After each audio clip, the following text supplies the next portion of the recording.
Qui tu montes tes fesses à la caméra? Pas bien ça? Hey, vous avez tous votre objectif annuel de lecture parce que pour moi, d'après Goodreads, j'ai 3 livres de retard et franchement, ça me fout un petit peu la pression. Personnellement, j'ai assez confiance d'arriver à lire 100 livres cette année, mais Goodreads est en train de mettre en doute mon rythme de lecture parce que malgré le fait que j'ai lu 18 livres depuis le début de l'année, j'ai quand même 3 livres de retard sur mon objectif. Donc, on va essayer de lire 3 livres ce week-end. Qu'est-ce que vous en pensez? Quand je dis week-end, je dis vraiment samedi, dimanche parce que la boulette que je suis, je n'ai absolument pas pensé que je pouvais commencer cette vidéo vendredi soir. Donc c'est un petit peu moins de 48 heures pour lire 3 livres. On va essayer d'y arriver, je vous tiens au courant, je vous emmène avec moi du coup dans ce petit challenge. Et la difficulté supplémentaire, c'est que ça va pas être un week-end à fond lecture. J'ai des amis qui arrivent dans quelques heures pour manger une tartiflette avec moi. Et demain, je dois aller sur Lisbonne me trouver une robe pour un mariage. Donc je ne garantis pas de réussir ce petit défi du week-end, mais on va faire de notre mieux. Du coup, comme j'ai 3 livres à lire, je me suis dit que c'était le moment parfait pour commencer une trilogie. Et ce sera A Darker Shade of Magic de V.E. Schwab. J'ai adoré La Vie Invisible d'Adi LaRue qui est genre un gros coup de cœur. J'ai beaucoup aimé Galant de V.E. Schwab et du coup j'ai un petit peu peur de rentrer dans quelque chose de bien plus fantasy que ça. Donc on va sauter le pas avec vous ce week-end. Et on verra si à la fin de ce premier tome j'ai vraiment envie de lire la suite ou si je vais juste piocher d'autres livres dans mon étagère. Voilà, c'est parti!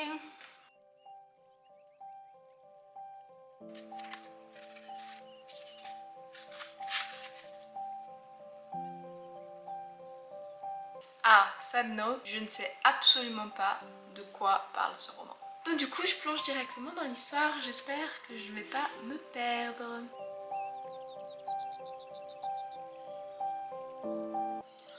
C'est trop cool que la magie a le parfum des fleurs.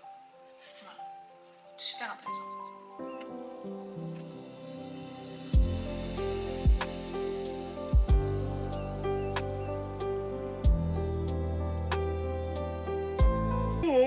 Du coup ma journée s'est absolument pas passée comme prévu aujourd'hui. Mes amis comme je vous disais sont venus manger chez moi et c'est un petit peu transformé en une virée shopping. Voilà, j'avais une robe à acheter, j'avais besoin de conseils, du coup on a passé l'après-midi sur Lisbonne au final. Donc en tout et pour tout pour l'instant j'ai lu 30 minutes ce matin et du coup 3 chapitres je crois. Donc voilà, je pense que ce challenge lecture pour ce week-end risque d'être un flop. On va essayer de finir le premier tome aujourd'hui. En tout cas pour l'instant on plonge vraiment dans l'histoire. Du coup pour ceux qui ne connaissent pas A Darker Shade of Magic, on est dans un univers où on a genre plusieurs mondes superposés qui ont des différences. On a le Londres rouge qui a de la magie, le Londres gris qui a un monde sans magie.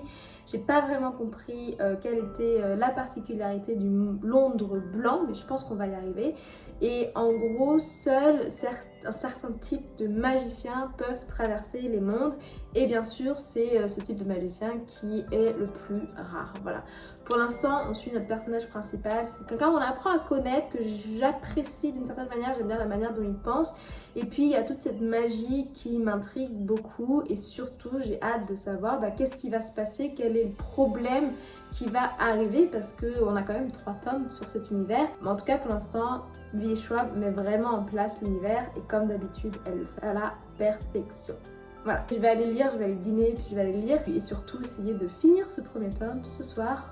Croisez les doigts pour moi.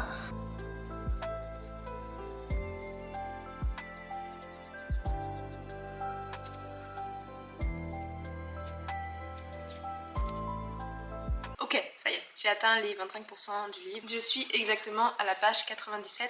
Je suis vraiment contente de ce premier quart du roman parce que, comme je vous disais tout à l'heure, V.E. Schwab elle met vraiment en place l'univers. Et on arrive là, enfin, dans le White London, dans le Londres blanc. Et on comprend un petit peu mieux ce qui se passe. Et il y a enfin un petit sens de danger qui commence à se mettre en place. Vraiment, le Londres blanc m'a l'air très complexe. Et également peut-être l'antagoniste du roman. Et ça rajoute un petit peu cette excitation parce que le Londres rouge et le Londres gris, la seule différence c'est que l'un a la magie, l'autre n'en a pas et voilà, c'est tout, ça a l'air de bien fonctionner. Le Londres blanc, il lui manque quelque chose et du coup ça crée toute cette tension avec les autres Londres du coup. Bref, je suis vraiment satisfaite de ce premier quart du roman et soulager un petit peu qu'il y ait de l'action et de la tension qui commence à se mettre en place. Malheureusement il est déjà 23h ici, donc on va continuer à lire un petit peu plus, mais si l'intrigue du roman ne m'agrippe pas dans la prochaine heure, je pense que j'arrêterai pour aujourd'hui et j'irai me coucher. Je suis un peu une grand-mère. Bref, c'était mon update du coup pour les 25% de ce roman. Comme d'habitude, la plume de Vieux Schwab est juste trop belle. Il y a quelques jolies citations, mais on est quand même dans un monde un petit peu plus dynamique et moins contemplatif comme l'a pu être La vie invisible d'Adi Larue, mais également Galante. Voilà. Loki baby, est-ce que tu pètes mon chat? Il n'y a que moi à la maison et Loki n'aime pas trop quand il manque un de ses humains. On va aller se coucher mon chat.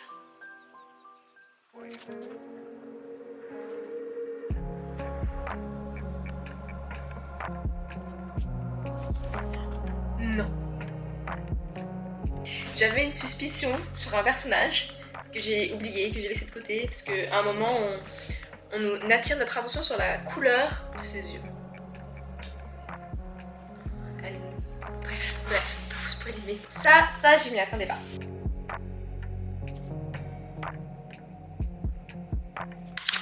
Bon, il me reste 50 pages. On va finir ce livre et après je vous en parle en détail, mais voilà, depuis que j'ai commencé à lire ce matin, je suis vraiment à fond dedans et il se passe plein de trucs.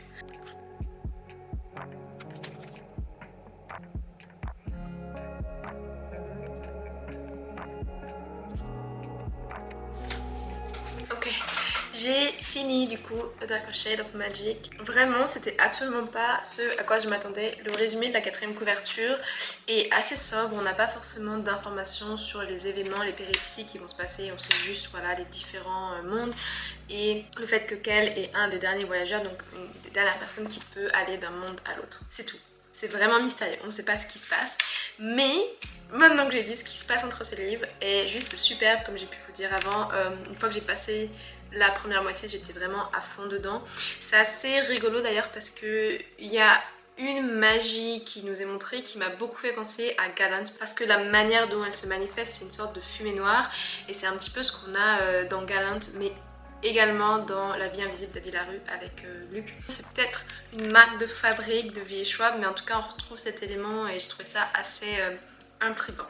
Dans son ensemble, ce premier tome, il est vraiment fort. On a une belle intrigue entre du coup ces différents événements et cette guerre de pouvoir ou ce besoin désespéré de magie. J'ai beaucoup aimé les personnages principaux, donc on a Kel, notre voyageur, mais également Lila qui est un petit peu son sidekick à un moment donné, mais surtout une jeune femme qui est à la recherche d'aventure et de liberté. Il y a quelques intrigues politiques, beaucoup de combats, on voit bien la magie, donc j'ai trouvé ça sympa. J'aurais voulu comprendre un petit peu mieux comment les différents mondes fonctionnaient. Qu'elle l'explique, parce qu'il explique à Lila les différences entre son monde et le sien, mais voilà, j'aurais bien voulu voir un petit peu plus et surtout peut-être quitter Londres et partir à la campagne. Mais j'ai espoir avec la fin de ce tome que c'est ce qu'on va faire, qu'on va prendre un bateau et aller visiter le reste du monde rouge et pourquoi pas des autres mondes. En tout cas, je suis soulagée parce que ce premier tome ne se finit pas sur un cliffhanger, mais plutôt sur une ouverture à un voyage, à de nouveaux horizons. Donc ça veut dire que pour aujourd'hui, je vais pouvoir m'arrêter là et prendre plutôt des petits livres, parce que l'objectif quand même de ce vlog c'est de lire 3 livres et de rattraper mon retard Goodreads. Donc on va laisser le reste de la trilogie pour l'instant, surtout que les tomes qui suivent s'épaississent de plus en plus et clairement il est 4h-5, je vais pas avoir le temps de lire 2 gros romans de 400-600 pages. Donc on va trouver quelque chose de plus petit dans ma bibliothèque, mais en tout cas si vous avez beaucoup aimé La vie invisible d'Adi Larue ou encore Galante, je pense que cette trilogie, ou du moins son premier tome, va également vous plaire. On retrouve vraiment tous les points forts de la plume de Vieux Schwab.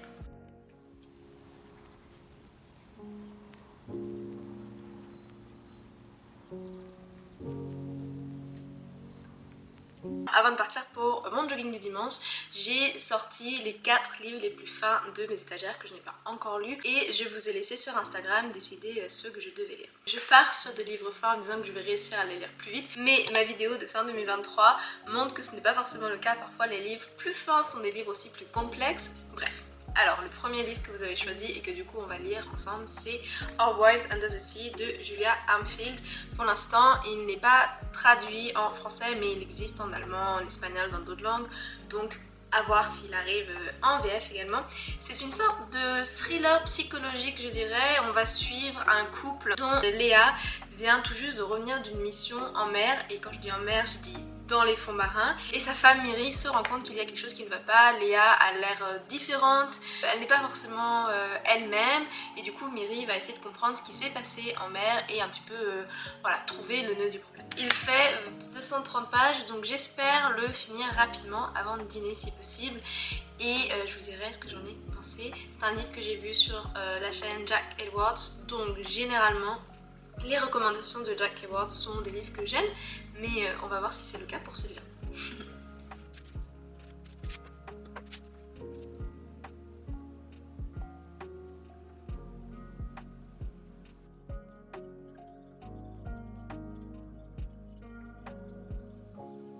Hey, je vous retrouve du coup dans ma bibliothèque parce que je viens de finir Our Wives Under the Sea de Julia Armfield. C'est vraiment un petit livre très bizarre et bien différent de ce à quoi je m'attendais. Voilà.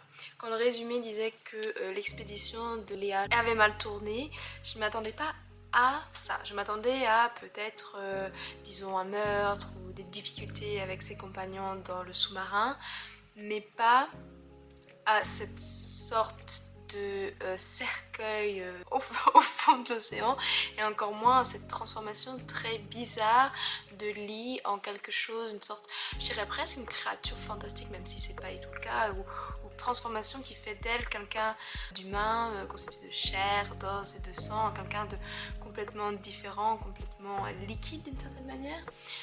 Voilà, je sais pas si ça fait sens, mais en tout cas c'est un livre très étrange, bien différent du coup de mes attentes. On alterne entre le point de vue de Miri et le point de vue de Lee. Donc on a Miri, la femme qui elle est restée sur terre et qui a attendu sa femme pendant 6 mois sans vraiment savoir ce qui se passait et qui maintenant se retrouve avec Lee qui est revenue mais qui est très différente, elle comprend pas ce qui se passe. Et puis on a les points de vue de Lee quand elle était dans le sous-marin au fond de l'océan à ne pas savoir ce qui se passait avec un sous-marin qui semblait être un petit peu capoute. Voilà. Il y a quelques théories, il y a quelques sensations, on a l'impression que le fait que le sous-marin se soit complètement éteint et déconnecté soit normal.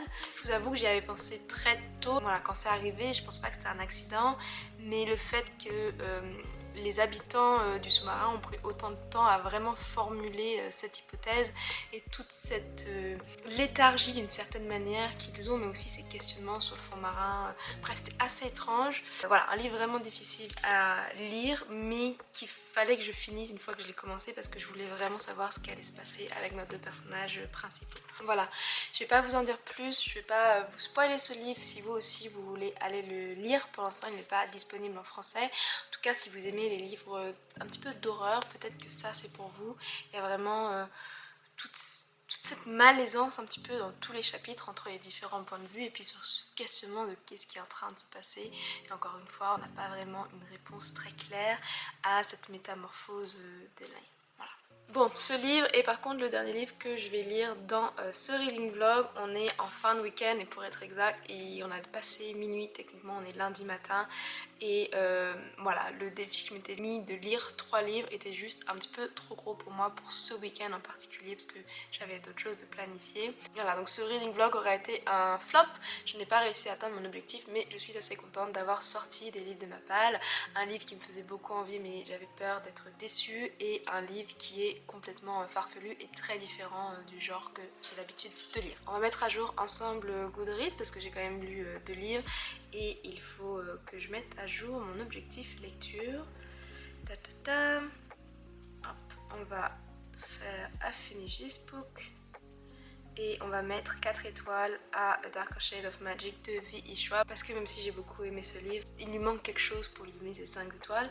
Et puis Our Wives Under the Sea, voilà, lui je vais lui mettre 3 étoiles parce qu'il aura réussi à me faire pleurer et que ça reste un livre très profond sur ce déchirement qu'on peut recevoir lorsqu'on perd quelqu'un de proche. Voilà. Side note d'ailleurs sur ce livre, à un moment donné, Miri part sur internet à la recherche d'une communauté avec qui échanger et elle tombe sur un site où des femmes imaginent que leur mari est un astronaute quelque part au milieu des étoiles et elles se lamentent sur le fait que leur homme est disparu ou voilà, il est très éloigné d'elle, elles ne peuvent pas être avec eux. Voilà, je trouvais ça assez drôle malgré la tragédie générale du roman. Voilà, c'est tout pour moi, c'est tout pour ce week-end. C'est pas la première fois que je filme un reading vlog qui n'aboutit pas sur les objectifs que j'aurais souhaité, mais pour celui-ci, je l'ai vraiment tenu à le voir jusqu'au bout pour vous montrer qu'aussi que même si on lit beaucoup, on ne fait pas que lire malheureusement. Donc toutes les personnes qui me disent ah tu fais que lire, non ce n'est pas vrai, regardez je n'ai pas réussi à atteindre mon objectif alors que j'aurais pu ne rien faire ce week-end et juste lire. Donc voilà, bref j'espère que ce petit vlog vous aura fait plaisir, que je vous ai fait découvrir des titres ou que je vous ai aussi convaincu d'aller lire des livres qui vous aussi vous attendent dans votre palle. On se retrouve un autre samedi pour une autre vidéo littéraire. En attendant, je vous souhaite des bonnes lectures. Voilà, ciao.